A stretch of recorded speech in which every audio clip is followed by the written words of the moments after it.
গত 2 দিন আগেও এই 2 নম্বরে হাজিপাড়া মসজিদের নতুন ওজুখানা এবং ইমাম মুয়াজ্জিনের থাকার ঘরের আনুষ্ঠানিক উদ্বোধন করেছেন আজকের অনুষ্ঠানের মাননীয় প্রধান অতিথি।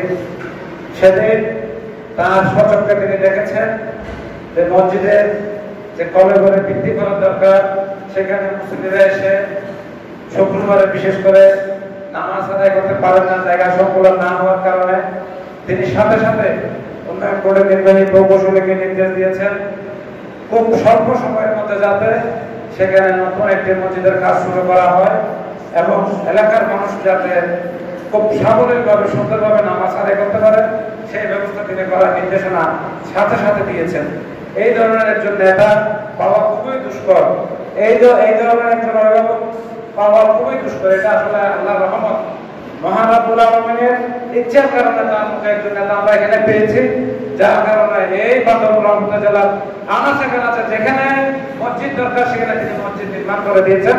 মানুষ যখনই এসেছে, আমি ওনার খুব কাছাকাছি থাকার চেষ্টা করি, যখনই এসেছে মসজিদের বিশেষ করে মসজিদের বিষয়ে অন্যান্য সম্প্রদায়গুলো তো করেছে, মসজিদের বিষয়ে কোনো সময় কাউকে হতাশ করেননি, কোনো এলাকার মানুষকে তিনি হতাশ করেননি।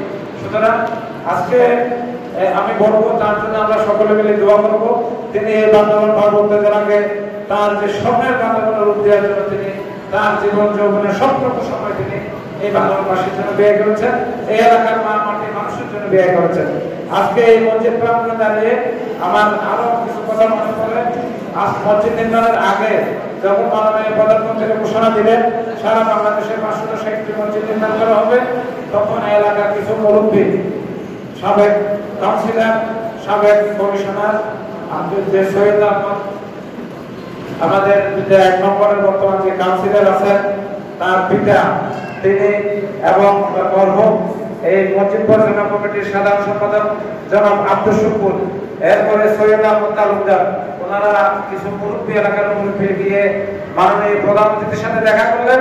দেখা করার সাথে সাথে ওনাদেরকে সর্বোচ্চ সম্মান দিয়ে তিনি তৎকালীন সময়ে ধর্ম বিষয়ক মন্ত্রণালয়ের সম্মানিত সচিব সহ যাদের সাথে কথা বলার তাদের সাথে কথা বলে একটি কথাই বলেছেন যে বান্দরবান সদর উপজেলার মডেল মসজিদটি আমি 2 নম্বরের যে পুরোনো মসজিদ যেখানে আছে সেখানে স্যার পুলিশ লাইনের সম্মুখে যে মসজিদটি আছে সেখানেই করতে হবে। তার একক সিদ্ধান্তের কারণে আজকে এত সুন্দর একটি মসজিদ এখানে নির্মিত হয়েছে। সুতরাং আমি এখানে এই মসজিদ নির্মাণের জন্য যাদের শ্রম আছে, ঘাম আছে, তাদের জন্য দোয়া করার জন্য অনুরোধ করবো। তাদের কারণে এখানে সুন্দর মসজিদ হয়েছে। এক সময় একটি মাত্র মসজিদ ছিল, এই মসজিদে এই এলাকার সকল 1 নম্বর এবং 2 নম্বরের সকল মুসলমানরা এখানে নামাজ পড়তো। আজকে 1 নম্বর এবং 2 নম্বর ওয়ার্ডে প্রায় 11টির মতো মসজিদ হয়েছে। সেটা আজকের অনুষ্ঠানের মাননীয় প্রধান অতিথির কারণে হয়েছে। আমি আমার বক্তব্যের শেষ প্রান্তে এসে এইটুকু অনুরোধ করবো, এই জনপদে যার স্বপ্নের সকল বাস্তবায়নের কারণে শত শত শিক্ষা প্রতিষ্ঠান হয়েছে, মসজিদ, মাদ্রাসা, ক্যাম্প, গির্জা, ধর্মীয় ঘর হয়েছে, এই জনপদে শত শত শিক্ষা প্রতিষ্ঠান হয়েছে, হয়েছে, শত শত কিলোমিটার পাকা, আধা পাকা, কাঁচা রাস্তা হয়েছে। আমরা সকলে মিলে তার জন্য দোয়া করবো। তিনি যদি সুস্থ থাকেন, ভালো থাকেন, ইনশাআল্লাহ বাংলাদেশ জেলার অসমাপ্ত কাজগুলো সমাপ্ত হবে।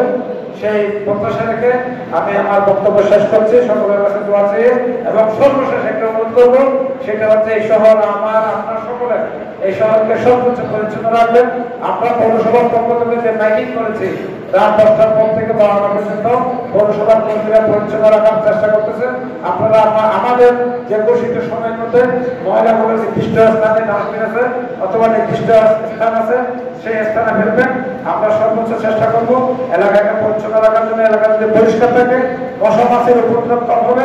এলাকা যদি পরিষ্কার পরিচ্ছন্ন থাকে, এখানে যারা পর্যটক আসে তারা এখান থেকে গিয়ে বলবে বান্দরবান জেলা এমন একটি জেলা যেখানে গিয়ে আমরা মুক্ত হয়েছে, আমরা পরিপূর্ণভাবে শান্তি পেয়েছি, সুন্দর একটি শহর, পরিচ্ছন্ন একটি শহর, সারা বাংলাদেশে এটার একটা কথা উঠবে, কথা বলবে। পরিষেবা আমার বক্তব্য না বাড়িয়ে আজকের এত সুন্দর আয়োজন যারা করেছেন তাদেরকে পৌরসভার পক্ষ থেকে, ব্যক্তিগত পক্ষ থেকে ধন্যবাদ জানিয়ে বক্তব্য শেষ করছি। জয় বাংলা, বাংলাদেশ ছেড়ে দেব।